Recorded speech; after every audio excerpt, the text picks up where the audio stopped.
Dumelang bakgaitsho, I'm Tebogo Ditinti. Welcome to Time with Tea. Thank you so much for choosing to spend time with me.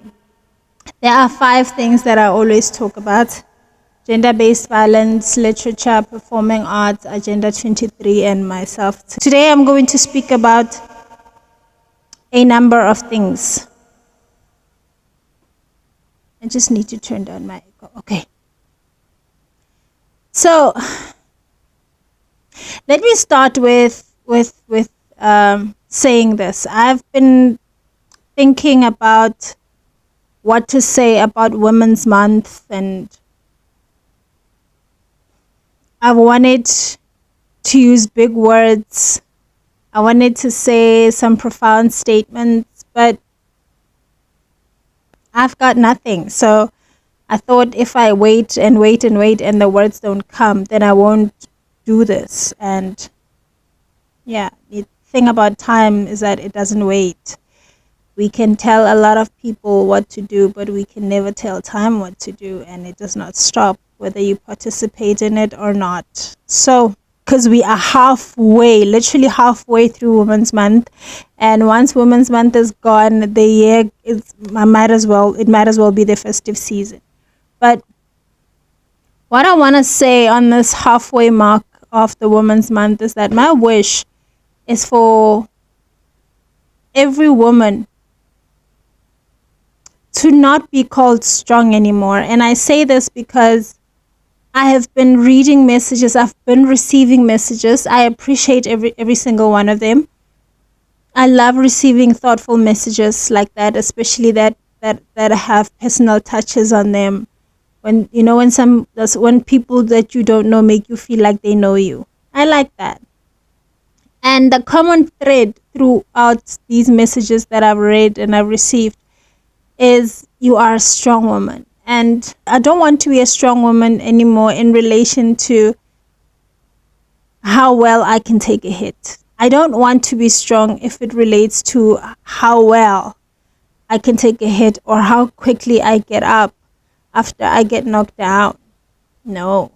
I want to be called strong if it relates to, oh my God, you can read 2 books in 3 days. You are a strong one, I want to be referred to as strong in relation to, oh my, you can take 4 cups of coffee in a couple of hours. You're a strong one. I don't ever want my strength to be applauded because I can take a hit, because I'm not in Bogoto. I refuse to be in Bogoto, and a lot of us are saying it now that, you know what, bomme bale ba bileng ba bina pina ba re wathandi abafazi, wathandi umkomoto. This generation in this time, we don't play like that anymore. You tend to us, you tend soft humans, you tend soft girlies. So my wish is for strong to be used in that way. I want my strength to be celebrated because I can do those things, the fun things, the things that I love to do. And I don't want to be called brave anymore. I don't want people to say, oh, you can speak about this, you are so brave that you can still talk about this. When bravery is referred to talking about something that should never have happened in the first place. So I don't want to be celebrated for being brave in that manner. I want to be celebrated for being brave and saying, oh my God, you applied for that job even though you are not qualified for it. You are brave. That's the bravery I want. I want to be referred to as courageous. I want people to say you are so courageous because you're going for that dream. You are building that business even though you have 100 Rand in your bank account.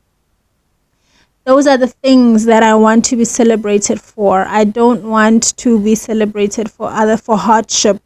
The story of a black woman is not just pain and sorrow, and it should not continue. This is where it should end. So when it comes to this Women's Month, I want to say to every woman, I hope that you continue to be soft girlies. I hope that you continue to be my type of courageous and my type of brave and my type of strong. And but I say when I say my type, I mean my definition, the definitions that I just gave. That's all there is to it. And let us continue to be beautiful. So now let's talk a little bit about performing arts. If you listened to me the previous week when I told you to go watch Thaba, you're welcome. Because some didn't listen and they didn't go and now they've missed out. And for those who have listened and went and watched Thaba, you have just experienced history. For me, those are very important stories that needs to be told in our lifetime. We can never cease the conversation about our history and where we come from and how we have the things that we have and how we behave the certain ways that we behave. That issues that really e dirisa ko di rootsing, you know, ge dilo di tlhaga straight ko modung. Ke dikgang tse e leng gore tshwanetse re tswele pele re bua ka tsone tseo. And Napa Mashiane, aka Mother, did a thing with Thaba, and my conversation with her when I got to interview her for Onset, a South African state theatre production that takes you to different sets, different shows, different theatres, different productions. I asked her about the Thaba, the mountain, the actual mountain that is on stage, because it did look familiar, and I've been seeing a few comments online, people saying, well, that's the Marikana mountain. Well, you are not wrong.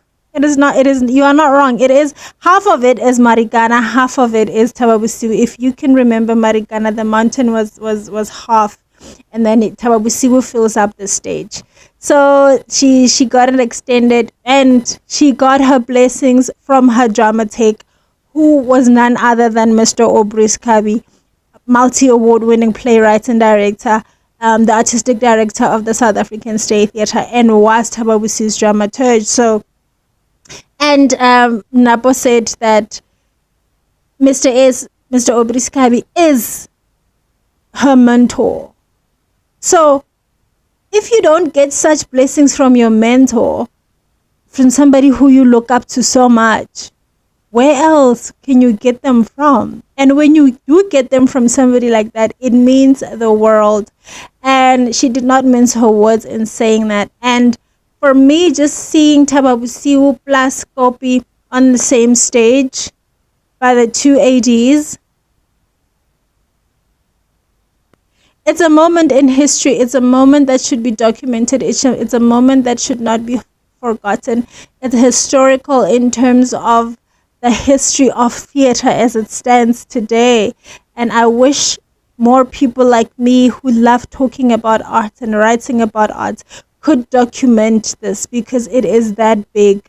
Those who are coming after us need to know this. Hore Wilhelm, the stage designer person, who is incredible, an award-winning designer, did that for two different plays, two completely different plays that speak about two completely different messages. And of course you will find similarities here and there, but the stories are different. I mean, the Marikana story is we are going to kill each other today, and Thaba is a musical about the people of Lesotho and how they came about.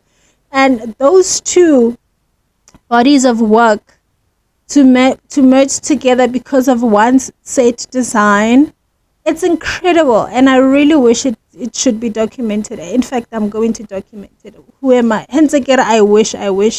Who do I expect to do this if I don't do it? So I have a thing where I rate plays that I watch, and I am going to give Thaba for all the things that I have mentioned.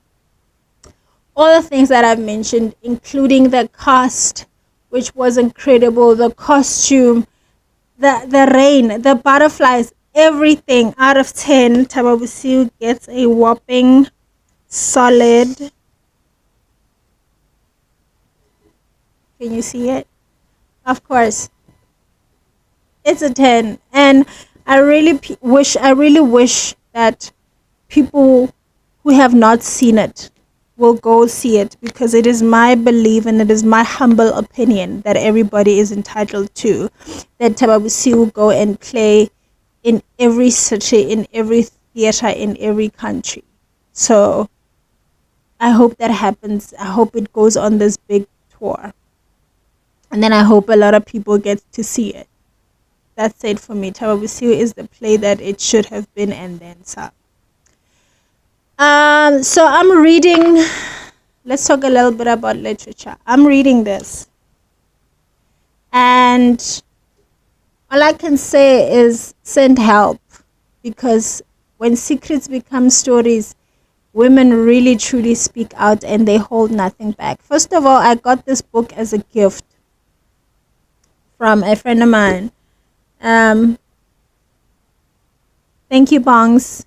And because he made me read such a heart-wrenching book, he owes me steak and potatoes and cake and ice cream because I need soul food after reading this book. It's edited by Sunyati. I even reached out to her and said, hey, Sue, this book, man, I haven't been okay since I started reading it. And she said she did one story at a time and was taking breaks in between. So she advised me to read one story and then read something else, do something else, and then come back to another story. And that's how I've been reading it, and it is taking me long to read it. Usually a book of this size, I would have done it in 2 days, but this is a different type of book. After each and every story that I read, I literally start sobbing, because it's stories that some I've been through, some I've experienced myself, some I know people who have experienced this. So what I do then when I take these breaks, of course I'm sad, I do try to write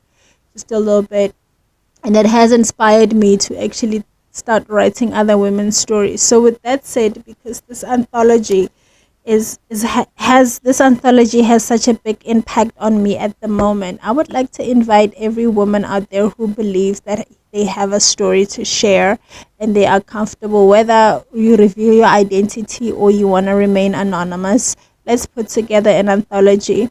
Send me your stories. You don't have to be perfect in writing.